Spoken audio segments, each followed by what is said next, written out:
Hello friends, आज मैं आप सभी के लिए मालपुए की रेसिपी लेकर आई हूँ। और मालपुआ कैसे बनाना है तो इसका बिल्कुल आसान तरीका मैं आपको बताने वाली हूँ। तो चलिए देख लेते हैं इस रेसिपी को कैसे बनाना है। तो मालपुआ बनाने के लिए मैंने 1 लीटर दूध लिया है और दूध को हमें अच्छे से गर्म कर लेना है। इसकी हमें रबड़ी बनानी है। तो ये मैंने फुल क्रीम दूध लिया है। अगर आपके पास पैकेट वाला दूध हो तो आप उसे भी ले सकते हैं। तो दूध में अच्छे से उबाला आ गया है। अब दूध को हमें इतना कुक करना है कि दूध लगभग आधा ही बचे। तो आप देख सकते हैं कि दूध कुक होते होते आधा बचा है। इसके बाद हमें और थिक करना है।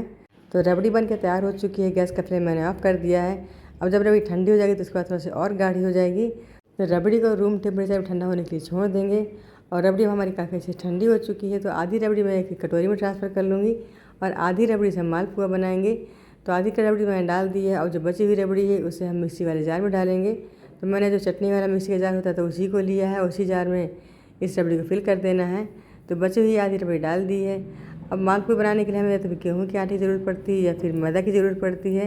तो मैं यहाँ पर मैदा का यूज़ कर रही हूँ। अगर आप चाहें तो आप गेहूँ का आटा का भी यूज़ कर सकते हैं।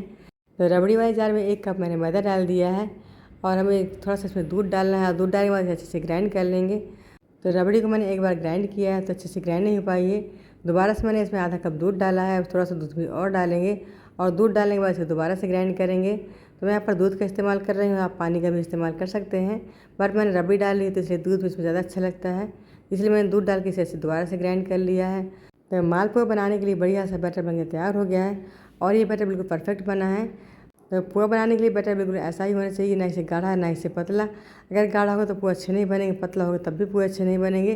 तो इसलिए बिल्कुल परफेक्ट कंसिस्टेंसी बैटर बन के तैयार हो गया है। अब इस बैटर को एक बाउल में ट्रांसफ़र कर लेंगे। अब इस बैटर में 4 चम्मच चीनी ऐड करेंगे।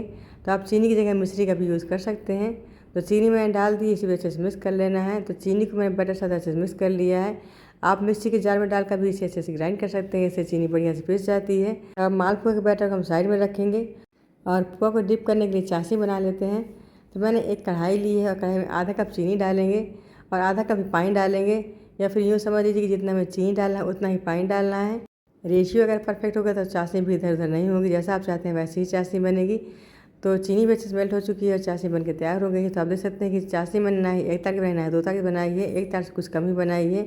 चाशनी में बढ़िया सा फ्लेवर आ जाए इसलिए मैंने यहाँ पर केसर के धागे का यूज़ किया है। तो केसर के धागे मैंने चाशनी में डाल दिए हैं। इसे दोबारा से मैंने कुक कर लिया है। अब चाशनी कुछ और ज़्यादा टेस्टी हो जाए इसके लिए मैं यहाँ पर इलायची पाउडर का यूज़ करूँगी। तो 4 इलायची के मैंने दाने निकाल लिए, उनको दरदरा कूट लिया है। तो इलायची दानों को मैंने चाशनी में डाल दी है। इसे भी अच्छे से मिक्स कर लेंगे। तो चाशनी हमारी बनके तैयार हो गई है। चलिए हम पुआ बना लेते हैं।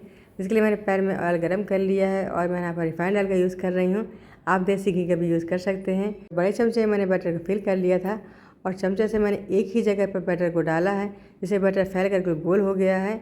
आप किसी कटोरी या गिलास का भी इस्तेमाल कर सकते हैं। तो आप देख सकते हैं कि एक हमारा जो पुआ है तो बढ़िया से बन गया है। इसको हम नीचे से अच्छे से फ्राई होने देंगे। जब नीचे से अच्छे से फ्राई हो जाएगा उसके बाद हमें पलट देना है और बैटर डालने के बाद पुआ के हमें टच नहीं करना है, वरना क्या होगा कि चिपकने लगेगा और टूट भी जाएगा। तो अब एक तरफ से पुआ अच्छे से फ्राई हो गया है, इसे चिमटे से पकड़ के मैंने पलट दिया है। तो ये वाला पुआ नीचे से फ्राई हो चुका है, इसको मैंने पलट दिया है। तो अलटते पलटते हुए हमारा एक मालपुआ बन के तैयार हो गया है। अब इस पुआ को हमें निकाल लेना है और इसको हम थोड़ा सा दबा देंगे जिससे इसका जो एक्स्ट्रा ऑयल है तो निकल जाएगा। तो अब दूसरा पुआ मैंने एक पैन में डाल दिया है। आप देख सकते हैं कितना बढ़िया सा पुआ बना है। जो थोड़ा सा पैन में जगह बची तो वहाँ पर मैंने दूसरा पुआ डाल दिया है। तो पैन में एक बार में जितने मालपुआ बन सकते हैं उतने पुआ डाल दें। तो लगभग 2 से 3 पुआ बन के तैयार हो गए हैं। अब सारे पुआ हमको इस तरह से फ्राई करके निकाल लेना है और पुआ को निकालने के बाद इसे हमें चाशनी में डिप करना है। तो फ्रेंड, अगर आपको रेसिपी अच्छी लगी आप इसे ट्राई ज़रूर करें और कमेंट बॉक्स में लिख के बताएं रेसिपी कैसी बनी है और वीडियो को लाइक और शेयर करना ना भूलें। तो सारे पुआ हमारे बन के तैयार हो गए हैं। अब पुआ को हमें निकाल लेना है और निकालने के बाद इसका जो एक्स्ट्रा है तो आपने देखा मैंने इसको निचोड़ दिया है। और साइड में जो मैंने चाशनी रखी तो चाशनी में मालपुआ को डिप करेंगे और लगभग 2 मिनट के लिए इसी तरह छोड़ देंगे, जिससे जो मालपुआ तो चाशनी को अच्छे से ऑब्जॉर्व कर लेगी। तो आप देख पा रहे हैं कि कितनी बड़ी हमारे सारे मालपुए बन के तैयार हो गए हैं, कितने सॉफ्ट पुआ बना है।